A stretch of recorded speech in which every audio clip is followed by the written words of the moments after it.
Why is Harris bringing Walz to her first major interview? 3 weeks ago, just days after being formally chosen as the Democratic presidential nominee, Kamala Harris was pressed on her plans for a sit-down interview. "I've talked to my team," she told reporters on the airport tarmac in Detroit. "I want us to get an interview scheduled before the end of the month." On Thursday night, Ms. Harris will, just barely, make good on that promise, sitting down with CNN's Dana Bash for her first major interview. But Ms. Harris will not be there by herself. The vice president will be joined by her running mate, Minnesota Governor Tim Walz, for the primetime appearance, airing at 2100 hours.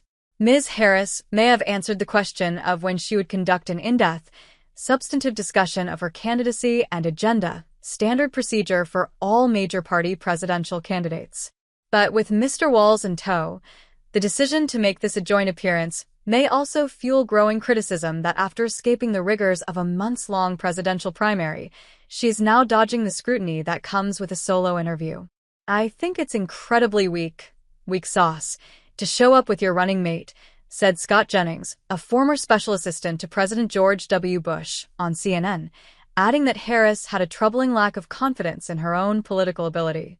But supporters of Ms. Harris insist that given the unprecedented nature of her candidacy following President Joe Biden's sudden departure from the race, she is taking things at a smart pace.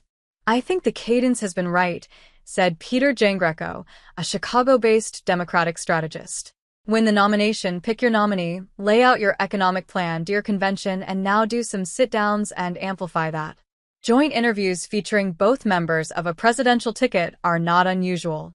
Barack Obama and Joe Biden sat for an interview with 60 Minutes after Mr. Biden was selected as the vice presidential nominee in 2008. 8 years later, Hillary Clinton and her running mate Tim Kaine did the same. For Ms. Harris and Mr. Biden in 2020, they picked 2020. And less than a week after Trump announced J.D. Vance as his running mate, the pair were jointly interviewed on Fox. But since Mr. Biden passed the torch to her late last month, Ms. Harris has limited most of her engagement with the press to scripted and highly controlled environments. Her last formal sit-down interview was on June 24th, more than 2 months and a political lifetime ago.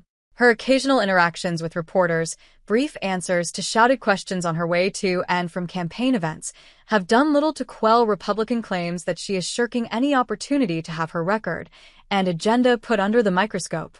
The harshest criticism comes from her Republican opponents, who have both given several interviews in the past month.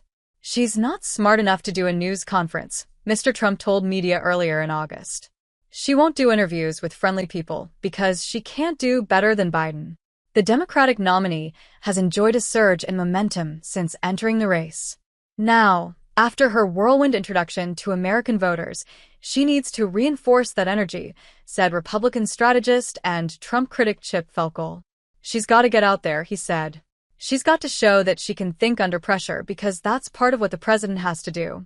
By doing a joint interview, the Harris campaign may have calculated that the pressure and the difficult questions will at least be shared between the two of them. And it ensures both are in lockstep when it comes to explaining policy. Mr. Giangreco, the Democratic strategist, predicted Ms. Harris and Mr. Walz will try to turn the focus onto their economic plan, an agenda to lower the cost of living and provide economic security that she first announced at a rally in Raleigh, North Carolina, 2 weeks ago. Mr. Giangreco also pointed to another potential benefit of a joint interview, drawing a contrast between Mr. Walz and his Republican counterpart J.D. Vance, who he has labeled as weird. Still, the real impact of Ms. Harris and Mr. Walz's sit-down won't be known until it is done. Ms. Harris's record with high-pressure interviews is mixed. A 2021 conversation with NBC's Lester Holt, in which she fumbled through questions about her role in the administration's border policy, was widely regarded as a failure. But in a more recent appearance, a one-on-one with CNN's Anderson Cooper, in which she defended Mr. Biden's calamitous debate performance, Ms. Harris looked calm and confident amid a political firestorm. If this high-stakes CNN joint interview falls into the latter category, then the Harris campaign will hope much of the criticism will fall away, said Mr. Felkel, the Republican strategist. "They just need to be able to say, 'See, we told you,'" he said.